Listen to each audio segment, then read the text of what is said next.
আপনি যতদিন পর্যন্ত পৃথিবীর অক্সিজেন আপনি গ্রহণ করবেন ততদিন পর্যন্ত জুমার দিনে 5টি আমল কখনো ছাড়ার চেষ্টা করবেন না। কেননা জুমার দিন হচ্ছে সাইয়্যিদুল ইয়াউম, দিন সমূহের মধ্যে সবচেয়ে শ্রেষ্ঠতম দিন। রাসূল আরবি সাল্লাল্লাহু আলাইহি ওয়াসাল্লাম বলেছেন, সূর্য উদিত হওয়ার মধ্যে যেই সমস্ত দিনগুলো শ্রেষ্ঠ তার মধ্যে সবচেয়ে শ্রেষ্ঠ দিন হচ্ছে জুমার দিন। তাহলে এই পৃথিবীতে যতদিন বেঁচে থাকবেন, যতদিন এই পৃথিবীতে আপনার প্রাণ থাকবে, কখনো জুমার দিনে 5টি আমল ছাড়বেন না। এর মধ্যে 1 নম্বর হচ্ছে জুমার দিনে অধিক হারে বেশি বেশি করে রাসূলের প্রতি দুরূদ পাঠ করা। আপনার অধিক অধিক বড় দুরূদ আপনার জানার সামনে আপনি শুধুমাত্র পড়ুন, কেবলমাত্র পড়ুন সাল্লাল্লাহু আলাইহি ওয়াসাল্লাম, সাল্লাল্লাহু আলাইহি ওয়াসাল্লাম। অধিক হারে জুমার দিন পাঠ করুন সাল্লাল্লাহু আলাইহি ওয়াসাল্লাম। আপনি কি জানেন আল্লাহ এবং তার ফেরেশতা কুল সহ রাসূলের প্রতি দুরূদ পাঠ করে? সুবহানাল্লাহ, সুবহানাল্লাহ।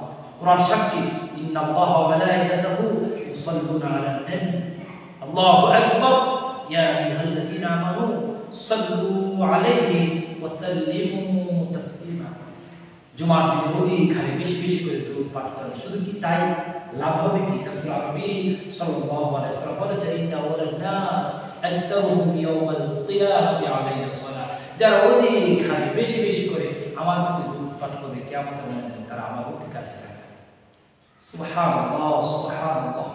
তারপর জুমার দিন আপনি দ্বিতীয় নম্বর যে আমলটা করবেন সেটা হচ্ছে সূরাতুল কাহফ তেলাওয়াত করবেন। রাসূল আরবি সাল্লাল্লাহু আলাইহি ওয়াসাল্লাম সাহাবায়ে কেরামদের বলছেন, তোমরা কি দাজ্জালের ফিতনা থেকে রক্ষা পেতে চাও? দাজ্জাল থেকে তোমরা যদি মুক্তি পেতে যদি চাও, তাহলে জুমার দিনে সূরাতুল কাহফ তেলাওয়াত করো। সূরাতুল কাহফের বদৌলতে আল্লাহ তাআলা দাজ্জালের ফিতনা থেকে আমাদেরকে রক্ষা করবেন। সুবহানাল্লাহ, সুবহানাল্লাহ। তাহলে আমরা সব সময় চেষ্টা করব জুমার দিনে সূরাতুল কাহফ তেলাওয়াত করতে। জুমার দিনে আমরা তৃতীয় নম্বর যে আমলটা করব সেটা হচ্ছে আমরা অধিক হারে বেশি বেশি করে আল্লাহ তাআলার কাছে দোয়া করব, আল্লাহ তাআলার কাছে ফরিয়াদ করব, আল্লাহ তাআলার কাছে প্রার্থনা করব। আল্লাহ তাআলা এদিন মানুষকে বেশি ক্ষমা করে থাকেন। এদিন আল্লাহ তাআলার প্রিয় কিছু সময় রয়েছে, যেই সময় দোয়া করলে আল্লাহ তাআলা সাথে সাথে কবুল করে নেন। তাহলে আমরা এই দিন আমরা বেশি বেশি করে অধিক হারে দোয়া করব। কোন সময় দোয়া আল্লাহ তাআলা কবুল করেন সেটা তো আপনি কিংবা আমি জানি না। তাহলে আসুন অধিক হারে বেশি বেশি করে আমরা দোয়া করি জুমার দিনে, যাতে করে আল্লাহ তাআলা আমাদের গুনাহ রাশি মাফ করে দেন। জুমার দিনের চতুর্থ নাম্বার অন্যতম স্পেশাল আমল হচ্ছে জুমার দিনে পায়ে হেঁটে আমরা মসজিদে আসবো। পায়ে হেঁটে মসজিদে আসা জুমার দিনের অন্যতম একটি সুন্নাহ। জুমার দিনে আমরা পায়ে হেঁটে হেঁটে হেঁটে হেঁটে আমরা মসজিদে আসবো। জুমার দিনের সর্বশেষ 5ম নাম্বার যে সুন্নাহর কথা বলবো সেটা হচ্ছে জুমার দিন মসজিদে আসলে ইমামের অতি কাছাকাছি বসবেন, যাতে করে খুতবা শুনতে পারেন, ইমামের লেকচারগুলো শুনতে পারেন, দিনের দাওয়াতগুলো আপনার কাছে অতি সহজে পৌঁছে যায়। তার জন্য জুমার দিন ইমামের অতি কাছে এসে বসবেন। তাহলে আমরা জানলাম পৃথিবীতে যতদিন বাঁচব, যতদিন শ্বাস এবং নিঃশ্বাস আমরা গ্রহণ করবো এবং ছাড়বো, ততদিন পর্যন্ত জুমার দিনে কবরে 5টি আমল ছাড়বেন না। এর মধ্যে 1 নম্বর হচ্ছে অধিক হারে দুরূদ পাঠ করা।